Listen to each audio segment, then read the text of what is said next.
नमस्कार दोस्तों, जय श्री राम। स्वागत है आपका मेरे चैनल प्रोनो में। कल का वीडियो आपने देखा ही होगा जो मैंने बनाया था कि लेबनान में कैसे जो पेजर हैं वो ब्लास्ट हो रहे हैं। लेकिन आज खबर ये आ रही है कि अब पेजर के बाद वहाँ पर वॉकी टॉकी, वहाँ के टेलीविज़न सेट, वहाँ की इलेक्ट्रिक गाड़ियाँ, वहाँ के टीवी के रिमोट, यहाँ तक कि जितने भी इलेक्ट्रॉनिक गैजेट होते हैं सभी में एक के बाद ब्लास्ट होते जा रहे हैं। सोचने की बात यह है कि ऐसा मुमकिन कैसे हो सकता है। बिना विस्फोटक के अंदर किसी भी इलेक्ट्रिक गैजेट में कैसे विस्फोट किया जा सकता है और कैसे विस्फोट हो रहा है, जबकि ये बात बिल्कुल सच है। ये विस्फोट हो रहे हैं और इन्हीं विस्फोटों के चलते लेबनान के अंदर हज़ारों से ज़्यादा लोग हैं वो घायल हो चुके हैं और लगभग 10 से 12 लोग हैं वो मर चुके हैं। मरने वालों में ज़्यादातर जो हैं वो हिजबुल्लाह ग्रुप के आतंकवादी हैं और पेजर ब्लास्ट में मरने वाला वहाँ का एक सांसद का बेटा भी है। तो आप समझ सकते हैं जो इजराइल की रणनीति है या जिस देश ने भी ऐसा किया है उसकी रणनीति है वो कितनी मजबूत है। और आगे आने वाले टाइम में आप देखेंगे कि कैसे जो युद्ध हैं वो मिसाइल और रॉकेट से शिफ्ट हो जाते हैं इलेक्ट्रॉनिक गैजेट्स के ऊपर। किसी भी देश को ये ज़रूरत ही नहीं पड़ेगी कि वो अपने देश का मिसाइल है, बारूद है, वो किसी दूसरे देश पे खर्चा करे, उड़ाए। वो तो अपने देश के अंदर बैठकर एक बटन दबाएगा और उसी के एक बटन दबाते दूसरे देश के सारे इलेक्ट्रॉनिक गैजेट हैं वो ब्लास्ट कर जाएंगे। ये बात इतनी सीधी सी नहीं है कि एक पेजर ब्लास्ट हो जाता है, किसी देश के अंदर कुछ लोग मर जाते हैं। बात ये समझने वाली है कि इजराइल ने ये किया कैसे। क्या इजराइल कोई ऐसी तकनीक विकसित कर चुका है जिससे कि वो अपने देश में बैठकर किसी भी देश के इलेक्ट्रॉनिक गैजेट्स के अंदर ब्लास्ट कर सकता है, या इसमें किसी और दूसरे देश का हाथ है? सच पूछा जाए तो जितने भी इलेक्ट्रॉनिक गैजेट ब्लास्ट हुए हैं लेबनान के अंदर वो ज़्यादातर ताइवान से ख़रीदे हुए हैं और ताइवान की कंपनियों ने साफ मना किया है कि हमने ऐसा कुछ भी अपने गैजेट्स के अंदर नहीं लगाया था जिससे कि वो ब्लास्ट हो जाएँ। ताइवान के अंदर जो भी इलेक्ट्रॉनिक कंपनियां हैं उनमें ज़्यादातर हिस्सेदारी है वो अमेरिका की है। और आप ये भी जानते हैं कि जो अमेरिका है वो कैसे हिजबुल्लाह, लेबनान, इराक, सीरिया इनसे चिढ़ा रहता है। इन देशों के सभी आतंकवादी हैं वो हमेशा अमेरिका के निशाने पर रहते हैं।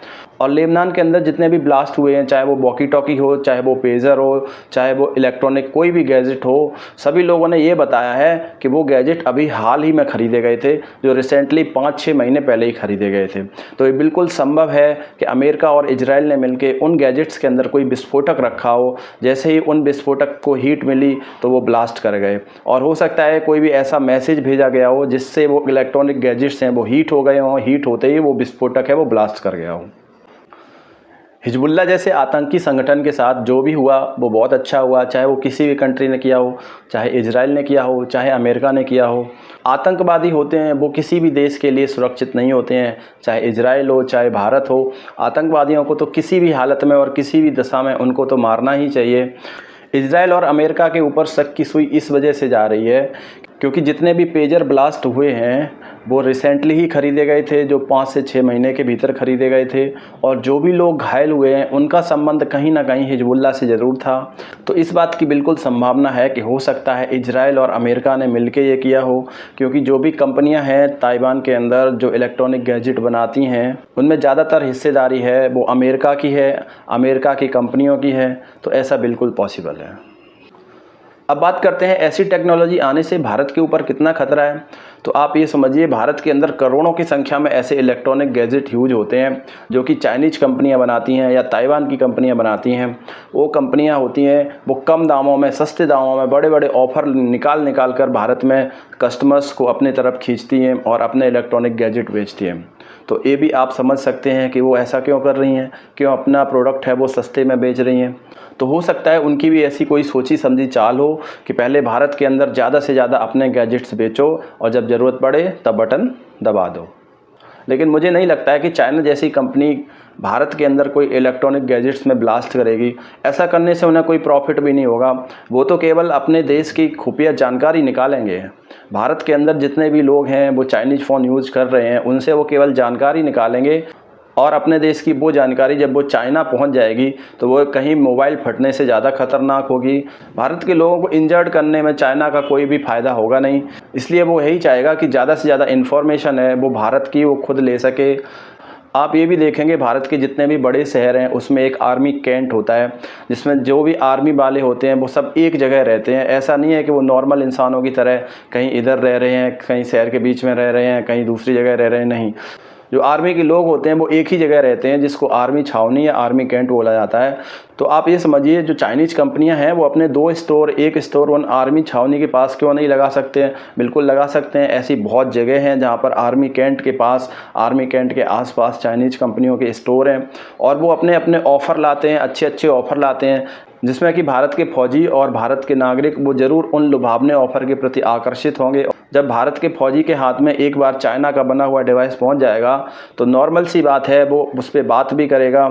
हालांकि जो फौजी होते हैं वो डिसिप्लिन्ड होते हैं, वो अपनी बात अक्सर किसी परिवार वाले के साथ या दोस्त के साथ शेयर नहीं कर सकते हैं, लेकिन 100 बार में से ऐसा हो सकता है कि एक बार कोई जानकारी ऐसी हो जो लीक हो जाए।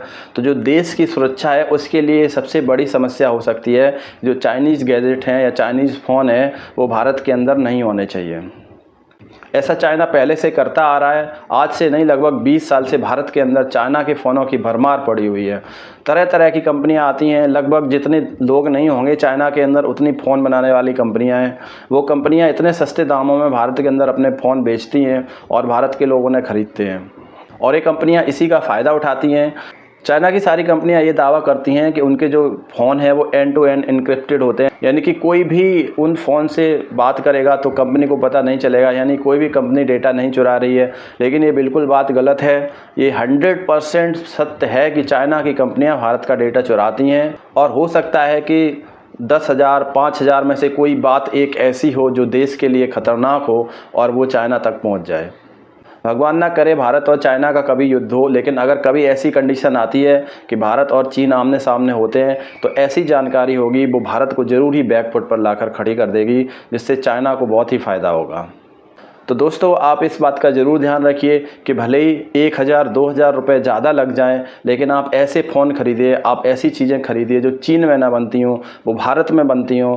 जहाँ तक हो सके तो आप भारत की ही बनी चीज़ लीजिए, और अगर ऐसा पॉसिबल नहीं है कि आप मेड इन इंडिया चीज़ नहीं ले सकते हैं या कोई ऐसी चीज़ है जो भारत नहीं बना पा रहा है, तो आप फ़ोन को या इलेक्ट्रॉनिक गैजेट को उस देश से ख़रीदिए जो देश भरोसा करने लायक हो, जो भारत का मित्र हो, जो चीन जैसी हरकतें ना करता हो।